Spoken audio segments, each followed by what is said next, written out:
इतनी बड़ी स्टार जिसको दुनिया मान रही है, अगर वो जेएनयू गई थी उसका कोई ना कोई मकसद तो होगा कि हमने ऐसे लोग को स्टार बना दिया जिनको स्टार तो छोड़िए सामान्य भी रहने के लायक नहीं। इनको फोन आया वहाँ पे जाके खड़े हो जाइए, फंडिंग आ चुकी है तो पहुंच गई हैं कि बॉलीवुड में दाऊद का पैसा चलता है। अच्छे जो स्टार हैं वो खत्म कर दिए जाते हैं एक योजना के तहत, एक साजिश के तहत। इसलिए वहाँ सोनम कपूर तो जी सकती है लेकिन सुशांत सिंह राजपूत नहीं जी सकता। देश तोड़ने के नारे लगाना गलत है। मोदी विरोध कर सकते हैं, बीजेपी का विरोध कर सकते हैं, लेकिन देश का विरोध ये देश कतई बर्दाश्त नहीं करेगा। आप ये बताइए, हमको पता थोड़ा ही ना था दिल्ली में इतने नागों को हम दूध पिला रहे हैं। सपेरा आया और उस सपेरे ने बीन बजाया, तो उसके बीन बजाने से जब इनकी जड़ों में मट्ठा डालना शुरू किया तो ये बाहर निकल के आए। तो उसी का परिणाम है कि ये टुकड़े टुकड़े गैंग जो अंदर अंदर जहर फैलाता था वो हमारे सामने खुल के आ गया। लेकिन कश्मीर मांगे आज़ादी और पाकिस्तान जिंदाबाद के नारे और भारत तेरे टुकड़े होंगे इंशाल्लाह के नारे, जो सीए का प्रोटेस्ट था वो सीए का नहीं था। जिनको जो इनको नारे लग रहे थे, क्या लग रहे थे? हिंदुत्व की कबर खुदेगी। रात में 7 लाख कश्मीरी पंडितों को घर से बेघर कर दिया गया। किसी को इतना मत डराओ कि डरी खत्म हो जाए। हम तो गीता पढ़ने वाले लोग हैं तो मृत्यु का भय नहीं है। प्रियंका गांधी जो है वो राहुल गांधी की बहन है और उनकी जीवन में एकमात्र उपलब्धि यह है कि उनके नाम के पीछे गांधी लगा है। टुकड़े टुकड़े गैंग जब नारे लगा रही थी तो राहुल गांधी उनके साथ खड़े थे। कल विमान भारत में आता है, राफेल का हमको स्वागत करना चाहिए था। उनका ट्वीट पढ़ के देखिए, आपको लगेगा वो भारत के नागरिक है। 10 बार मोदी जी के खिलाफ तो ट्वीट करेंगे लेकिन एक ट्वीट अपने चहेते चीन के खिलाफ नहीं करेंगे। दिल्ली के जो नेता बैठे हैं आज आम आदमी पार्टी के, इन्होंने कहा था ना, हम तो शाहीन बाग के साथ हैं। टुकड़े टुकड़े गैंग की एक विशेषता है, जब इनको पीटने लोग आएंगे तब तो लड़कियों को आगे कर देंगे और जब लाठी बरसती है तो हाय मैं लड़की मुझे मार दिया। एक लड़की है जेएनयू से है, उनका एक मैं फेसबुक पे पढ़ रही थी, उसने लिखा कि हिंदू राष्ट्र के ताबूत में आखिरी कील हम ठोकेंगे। दोस्तों नमस्कार, आज हम बात करेंगे जेएनयू। हमेशा से जेएनयू टुकड़े टुकड़े गैंग के नाम से जाना जाता है। अब सबसे बड़ा खुलासा यहाँ के हमारे इंटेलिजेंस ने किया है कि जो जेएनयू के अंदर दीपिका पादुकोण आई थी तो उनको 5 करोड़ पाकिस्तान एजेंट के थ्रू मिले थे।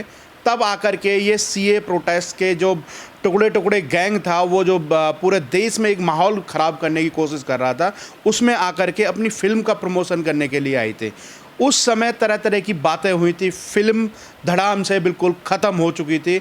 जितना पैसा लगा था उतना पैसा भी नहीं निकाल पाई, पर 5 करोड़ एक एजेंट के माध्यम से यहाँ पर आए। अब आपको एक चीज़ समझनी होगी, एक तरफ आतंकवाद हथियारों के थ्रू होता है, जो कश्मीर के अंदर वहाँ के सैनिकों पर हथियारों से हमला किया जाता है या फिर वहाँ के लोगों को मारा जाता है। एक पैसे के माध्यम से ये बॉलीवुड यहाँ पर आतंकवाद फैला रहा है। ये विचारधारा लोगों के अंदर किस तरीके से घोली जा रही है। तो आज विशेष चर्चा के लिए हमारे साथ आयुषी राणा जी हैं।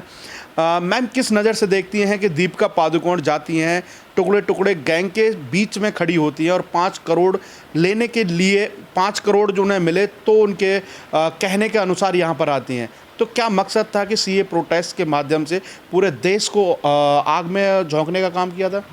देखिए, ये तो सब जानते हैं कि सीए प्रोटेस्ट जो हुआ था, जो शाहीन बाग दिल्ली में इतने दिन के लिए बना दिया गया था, एक संस्कृत में उक्ति आती है, प्रयोजनम अनुद्दिश्य मंदोपि न प्रवर्तते। बिना प्रयोजन के एक छोटे से बच्चे से भी, मंद बुद्धि से भी आप कोई कार्य नहीं करा सकते।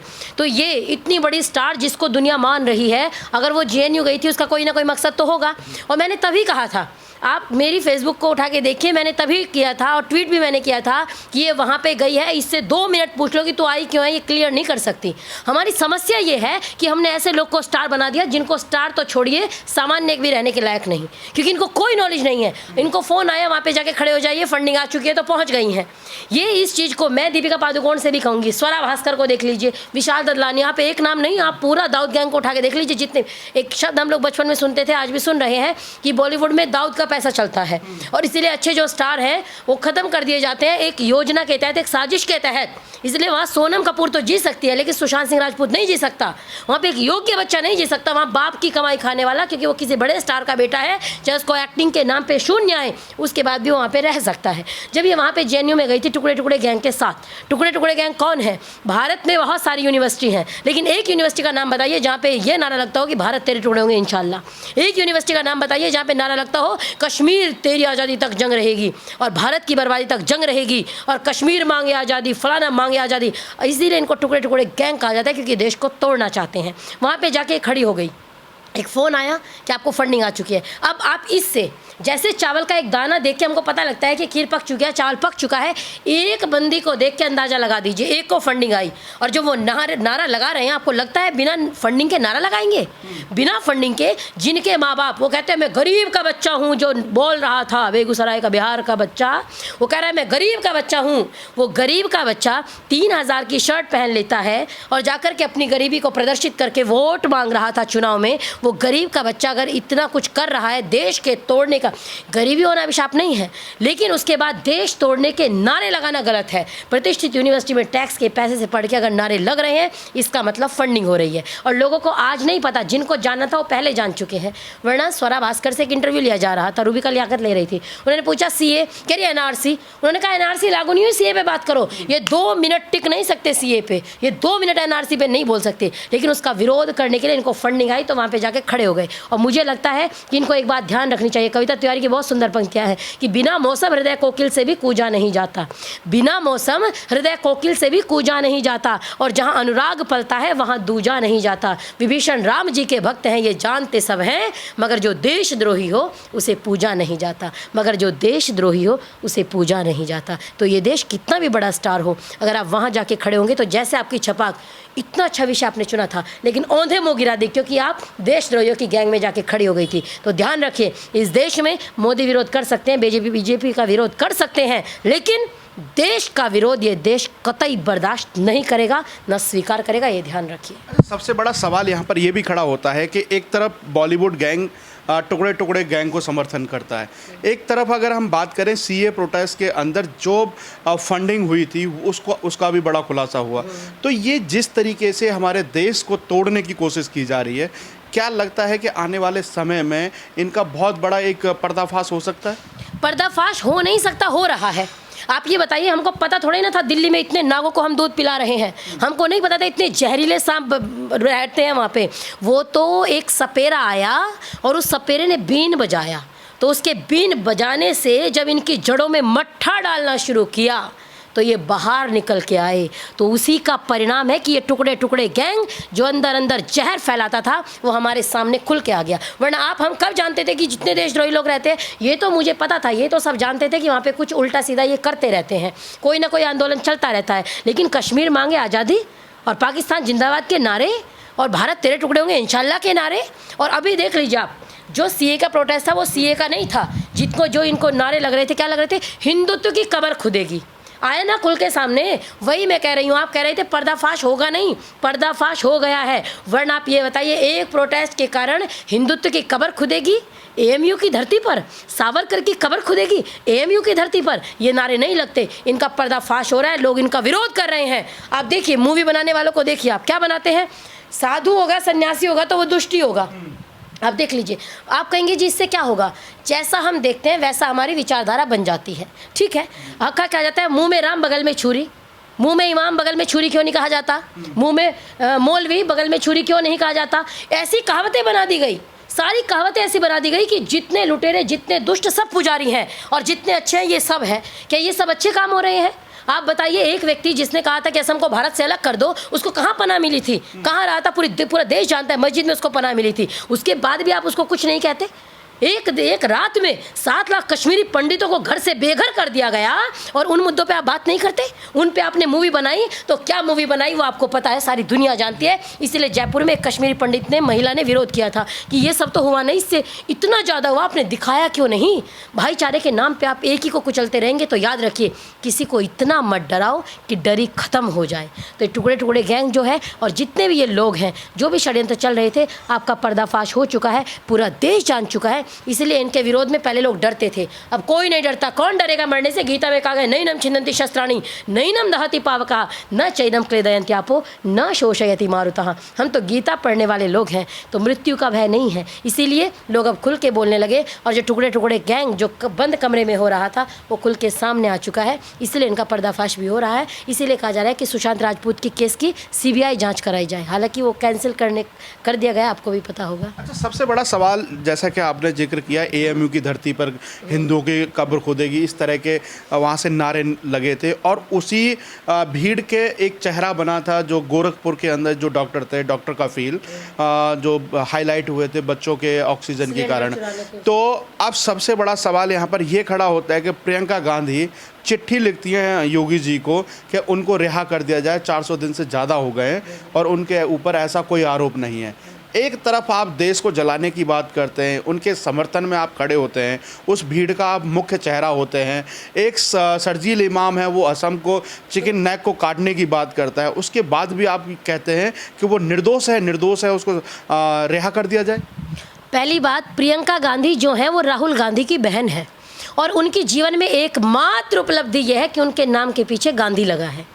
इसके अलावा उनकी कोई उनकी नाक थोड़ी सी दादी से मिलती है, इसके अलावा मैंने तो उनकी कोई उपलब्धि नहीं सुनी। इसके अलावा उनके एक भाई हैं जिनको युवा नेता कहा जाता है, उनकी उपलब्धि यह है जहां चुनाव में चले जाएं, जहां रैली कर दें वहां जीत नहीं सकती है कांग्रेस पार्टी। उनकी एक विशेष उपलब्धि है जो उनको प्राप्त है। आपको पहली बात, उनसे मुझे कोई अपेक्षा नहीं है। क्यों अपेक्षा नहीं है वो सुनिए। टुकड़े टुकड़े गैंग जब नारे लगा रही थी तो राहुल गांधी उनके साथ खड़े थे। कल विमान भारत में आता है, राफेल का हमको स्वागत करना चाहिए था, उनका ट्वीट पढ़ के देखिए, आपको लगेगा वो भारत के नागरिक है। जब चीन से हमारा अभी चल रहा था विवाद, उस समय के ट्वीट पढ़िए, दिन में 10 बार मोदी जी के खिलाफ तो ट्वीट करेंगे, लेकिन एक ट्वीट अपने चहेते चीन के खिलाफ नहीं करेंगे। तो अगर आपको आश्चर्य होता है वो चिट्ठी लिख रही हैं, तो उनका तो काम ये है। आपको लगता है सीए तोड़ने में केवल चुनिंदा लोग जो दिख रहे थे उनका हाथ है? आपको लगता है हिंदुत्व की कब्र खुदेगी नारे लगाने में कुछ यूनिवर्सिटी के लड़कों का हाथ है? आपको लगता है कि जो वहाँ पे दिल्ली फूंक दिया गया, जो दंगे कराए गए जब ट्रम्प आए थे, तो आपको लगता है केवल कुछ लोगों ने दंगे करा दिए? नहीं जी, पूरी तैयारी के साथ कहाँ कहाँ से फंडिंग हो रही थी, अगर ये जांच करेंगे तो समझ में आएगा इसमें किन किन का हाथ है। एक होता है समर्थन करना, और समर्थन करना सारे ये दिल्ली के जो नेता बैठे हैं आज आम आदमी पार्टी के, इन्होंने कहा था ना हम तो शाहीन बाग के साथ हैं, तो ये तो खुल के उनके साथ है। इनके लिए कोई आश्चर्य का विषय नहीं है। इनके लिए ना तो गोरखपुर विषय है, इनके लिए केवल अपना एजेंडा विषय है कि हमको अपना एजेंडा चलाना है। आज आपको डॉक्टर कफील बहुत याद आए, भाई उनको 400 दिन हो गया, रिहा कर दो। साध्वी प्रज्ञा याद नहीं आई? असीमानंद याद नहीं आए? आपको वो कर्नल पुरोहित याद नहीं आए? आपको वो लोग याद नहीं आए? साध्वी प्रज्ञा को इतनी अमानवीय यातनाएं दी गई, वो एक महिला थी और आपको एक महिला के पक्ष में बोलना चाहिए था। बल्कि केवल उनकी बाइक वहाँ मिली थी, उनका केवल इतना दोष था, और वो बाइक वो बेच चुकी थी। उसके बाद उनके ऊपर इतने अमानवीय अत्याचार इनकी सरकार में किए गए और इनकी जबान यहाँ पे खुल जाती है। आप पहले एक उंगली दूसरे की तरफ उठाएंगी तो 4 उंगली आपकी तरफ है। एक बार आईने में अपना चेहरा देखिए, आप बोल कैसे पा रही हैं, मुझे तो यह आश्चर्य है। आप एक तरफ अपने को नहीं देखते हैं। आप आए, इनकी उपलब्धि, आप आएंगे और बस एक साड़ी पहनेंगे, घूमेंगे थोड़े दिन चुनाव में, मैं आपकी बेटी हूँ। बेटी कहने से बेटी नहीं हो जाता। अमेठी ने इसीलिए राहुल गांधी को नकार के स्मृति ईरानी को बेटी स्वीकार कर लिया है। तो आप जो कर रहे थे, गरीबी हटाओ गरीबी हटाओ, गरीब को हटा दिया, गरीबी छोड़ दी, तो ये इनकी राजनीति है, उसके अलावा कुछ नहीं है। वरना जो आवाज़ आज उनके लिए उठा रही हैं वही आवाज़, जबकि वो तो पकड़े भी गए। ये तो वो लोग हैं जो शर्जील इमाम के साथ खड़े होते हैं, ये वो लोग हैं जो हार्दिक पटेल को, देख लीजिए आप कांग्रेस ने क्या किया है। कौन है हार्दिक पटेल? क्या उपलब्धि है उसकी देश को तोड़ने के अलावा? क्या उपलब्धि है उसकी? जो देश फूंक दिया था पूरा गुजरात, उसके अलावा क्या उपलब्धि है उसकी? उसकी कोई उपलब्धि है? और ऐसा व्यक्ति इनकी पार्टी का प्रवक्ता बनता है, ऐसा व्यक्ति इनकी पार्टी का चेहरा बनता है। तो अगर इसके बाद आपको लगता है कि इनसे बुद्धिमानी की अपेक्षा की जाती है, तो ये हमारी मूर्खता है, उनसे अपेक्षा कर रहे हैं। वो तो अपने राह में बिल्कुल ठीक चल रहे हैं। तो सीधा सीधा साफ दर्शाता है कि इनको जहाँ जहाँ लगता है कि देश तोड़ने के काम किए जाएंगे, वहाँ पर ये समर्थन करेंगे। जैसा कि सीए का विरोध करने के लिए इन्होंने कहा था कि रामलीला मैदान से सोनिया गांधी की एक सभा होती है कि भारत बचाओ, तो वहाँ से उसके बाद से शुरुआत हो जाती है पूरे देश में आग लगाने की। भारत बचाने के नाम पे भारत में पूरे में आग लगाने की कोशिश की गई। तो ऐसे लोगों के लिए फिर चिट्ठी लिख करके उनको बाहर निकालने की कोशिश की जा रही है। इन्होंने भारत बचाओ रैली की थी और उसमें 3 पोस्टर लगे थे, सोनिया गांधी, राहुल गांधी, प्रियंका गांधी। तो मुझे समझ में नहीं आता, भारत क्या ये 3 आदमी हैं? ये भारत है, ये 3 आदमी भारत का प्रतिनिधित्व करेंगे। ये 3 ही आदमी अब तक भारत हो रहे थे। क्यों हो रहे थे? एक बार वो जीत जाते थे, कभी फलाना मृत्यु हो गई जी दे दो वोट, कभी रोने लग गए जी दे दो वोट, हमारी सास बलिदान हो गई दे दो वोट, हमारे पति बलिदान हो गए दे दो वोट। अरे अपनी उपलब्धि बताओ ना, आपकी क्या उपलब्धि है? मैं यहाँ की बहू हूँ और इन्होंने कहा कि अरे आप लोग सड़कों पर आओ, और उसके बाद बंगाल से आग लगनी शुरू होती है और वो आग दिल्ली में आके ख़त्म होती है। इसका उत्तरदायी कौन है? इसका जवाब कौन देगा? आप देखिए कितने लोग शहीद हो, कितने लोग की मृत्यु हो गई, कितने लोग बलिदान हो गए और कितने लोगों को मारा गया। और सरेआम दिल्ली में एक शाहरुख नाम के बंदे ने जो बंदूक लहराई थी वो दुनिया जानती थी, वो पूरा देश देख रहा था। क्या ये इसको सोनिया गांधी को उकसाने का दोषी नहीं मानना चाहिए? लेकिन वहाँ पे नहीं बोलेंगे। चिट्ठी तो लिखी जाएगी लेकिन चिट्ठी केवल हमारे विरोध में लिखी जाएगी। इनको केवल हमसे समस्या है। कार सेवकों पर गोली चलवाने वाले लोग भी देख लें, कार सेवकों पर गोली चलवाई थी। और आप देख लीजिए दिल्ली में रामलीला मैदान में जब आंदोलन कर रहे थे बाबा रामदेव, उनको मारने की भी साजिश की गई थी। तो ये लोग तो भगवा देखा नहीं और बैर हो नहीं गया। इनके लोग, मैं कांग्रेस पार्टी के लोगों से कहना चाहती हूँ, जब ट्वीट करते हैं तो इनको इतनी अकल तो है नहीं, क्योंकि यहाँ की पार्टी होती तो पता होता। पार्टी तो इनकी कहीं और की है, विदेशी पार्टी है, तो विदेशी लोग भारतीय को नहीं जान सकते अच्छे से। और इसलिए कह रही हूँ क्योंकि हमारे जो गोरख पीठ के अध्यक्ष रहे और गोरख पीठ के नाथ रहे महाराज जी योगी आदित्यनाथ जी, जो उत्तर प्रदेश के मुख्यमंत्री हैं, उनके लिए जब ये लोग ट्वीट करते हैं तो उनका पुराना नाम लेकर ट्वीट करते हैं और उनको अजय बिष्ट कहते हैं। मैं ये बताना चाहती हूँ, देखिए आप लोग यहाँ के नहीं हैं तो मैं आपसे निवेदन कर देती हूँ कि हमारे यहाँ जब व्यक्ति संन्यास ले लेता है तो उसका घर से वास्ता टूट जाता है। और सन्यासी किसी एक का नहीं होता, सन्यासी पूरे समाज का होता है, पूरे देश का होता है, पूरे राष्ट्र का होता है। उसका कार्य अच्छे का प्रसार करना होता है, तो उसका पुराना नाम त्याग देता है और इसीलिए उनको नया नाम मिलता है। तो आज के बाद जो अजय बिष्ट कह रहे हैं, उन इटली वालों को मैं कहना चाहती हूँ, हे इटली वालों, आप सुनिए कि हमारे यहाँ संन्यास आश्रम जब ग्रहण किया जाता है पुराना नाम नहीं होता। तो आज के बाद कृपया योगी जी के लिए, अगर आपने अजय बिष्ट कहा तो वही एंटोनिया माइनो जो कह दिया था ना उसने, और एक आप बताओ, आप अजय बिष्ट कहते हो और कुछ नहीं कहते योगी जी, क्योंकि उनको पता है भौंक रहे हैं, इनका काम है। और आपको एंटोनिया माइनो कहने के बाद 9 घंटे आप पूछताछ कराते हैं। नेशनल टेलीविजन के एक एंकर हैं, 9 घंटे पूछताछ हो रही है। कौन सा बड़ा अपराध कर दिया? मेरा नाम आयुषी है, कोई मुझे आयुषी कहीं मुझे बुरा नहीं लगेगा। कोई मेरा पुराना नाम ले, भाई मैं चोर डकैत नहीं थी। मोदी जी चाय बेच के मजाक बना रहे हैं, मोदी जी चाय बेचते थे, आपका पुराना कार्य बता दिया जाए तो कैसा लगेगा?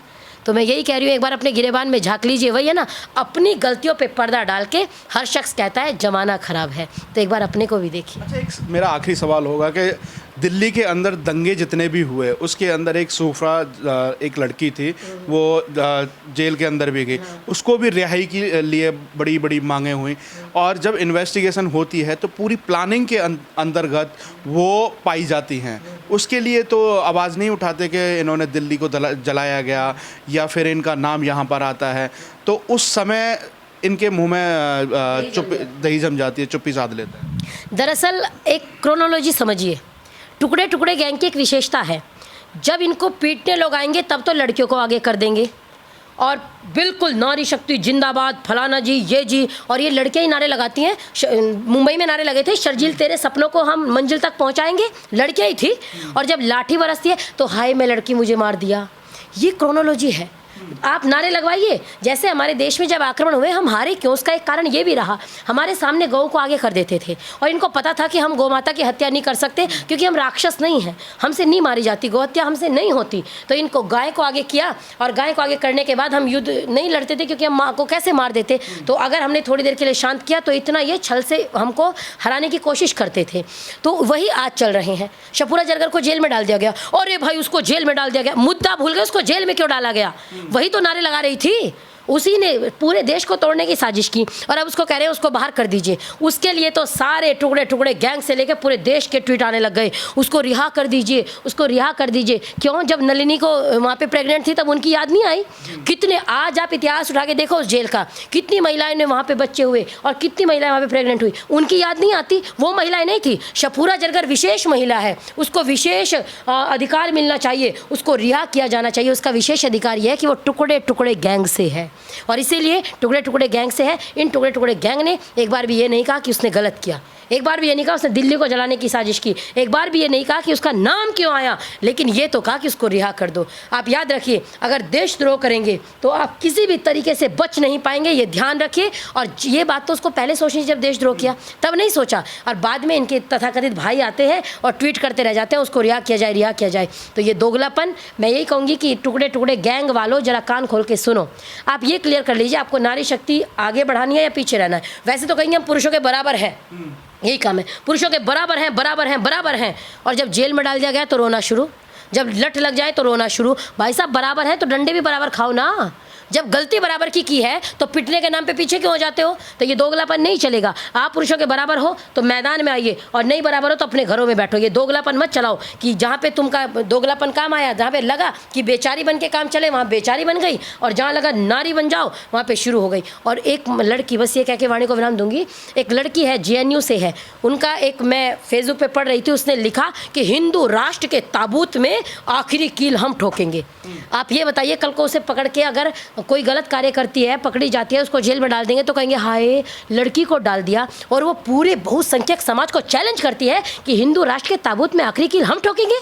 तो आपको समझ में नहीं आता, दूसरों की भावनाएं याद करना समझ में नहीं आता। आपकी भावनाएं और दूसरे की भावनाएं, आप दूसरे का भी सम्मान कीजिए ना, तब ना आपका सम्मान होगा। छठे छाटे में समाचरित, हम तो जैसे को तैसा वाला लोग हैं। हम ना तो बुरा करते, लेकिन अगर कोई कर दे तो दुष्ट के प्रति दुष्टता का ही व्यवहार करने में विश्वास रखते हैं, ये ध्यान रखिएगा। इसलिए हमारे साथ बुरा करके हमसे अच्छे की अपेक्षा मत रखना, क्योंकि बहुत दिन हो गए सहन करते करते। और ज़्यादा संयम भी दुनिया में कायरता कहलाता है। हरिओम पवार जी की पंक्तियाँ हैं। तो उस बात को आपको स्मरण रखना पड़ेगा कि आप शफूरा जरगर जो जेल में थी, वो किसी प्रेग्नेंट है इसलिए नहीं थी, या प्रेग्नेंट नहीं है इसलिए नहीं थी, वो एक गलत कार्य कर रही थी, देशद्रोह में पकड़ी गई थी, इसलिए वो जेल में